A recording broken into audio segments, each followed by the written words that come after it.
Cookery ಚಾನಲ್ಗೆ ಸ್ವಾಗತ. ಇವತ್ತು ಮೋಸ್ಟ್ ಟ್ರೆಂಡಿಂಗ್ ರೆಸಿಪಿ ತೇಚಾ ಪನ್ನೀರ್ ಮಾಡೋದು ಹೇಗೆ ಅಂತ ನೋಡೋಣ.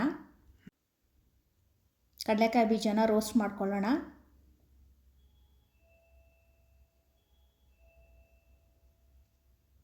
ಗಾರ್ಲಿಕ್ನ ರೋಸ್ಟ್ ಮಾಡ್ಕೊಳ್ಳೋಣ.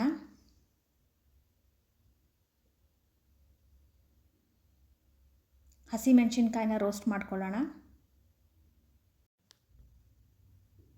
ಇದನ್ನೆಲ್ಲವನ್ನು ಕುಟಾಣಿನಲ್ಲಿ ಕುಟ್ಕೊಳ್ಳೋಣ.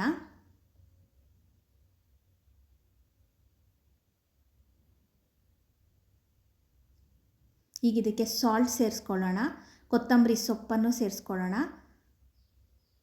ಚೆನ್ನಾಗಿ ಕುಟ್ಕೊಳ್ಳೋಣ. ನಿಂಬೆಹಣ್ಣಿನ ರಸ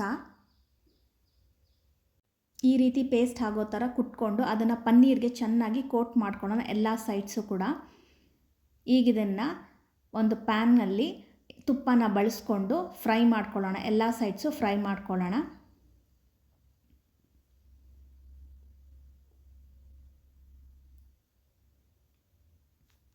ಆ ಕಡೆ ಅದು ಫ್ರೈ ಆಗ್ತಾ ಇರಲಿ. ಈಗ ನಾವು ಅದಕ್ಕೆ ಡಿಪ್ ರೆಡಿ ಮಾಡ್ಕೊಳ್ಳೋಣ. ಸ್ವಲ್ಪ ಕೊತ್ತಂಬರಿ ಸೊಪ್ಪು, ಪುದೀನ ಸೊಪ್ಪು, ಸ್ವಲ್ಪ ಹಸಿಮೆಣಸಿನ್ಕಾಯಿ, ಶುಂಠಿ ಮತ್ತು ಬೆಳ್ಳುಳ್ಳಿ, ಸ್ವಲ್ಪ ಕಾಲ ನಮಕ್, ಸ್ವಲ್ಪ ಜೀರಾ ಪೌಡರ್, ಸ್ವಲ್ಪ ಸಾಲ್ಟ್, ಇದ್ರ ಜೊತೆಗೆ ಸ್ವಲ್ಪ ಕರ್ಡ್ ಸೇರಿಸಿ ಡಿಪ್ನ ರೆಡಿ ಮಾಡ್ಕೊಳ್ಳೋಣ. ಈಗ ನೋಡಿ ಡಿಪ್ ರೆಡಿ ಆಗಿದೆ ತೇಚಾ ಪನ್ನೀರ್ ಜೊತೆ.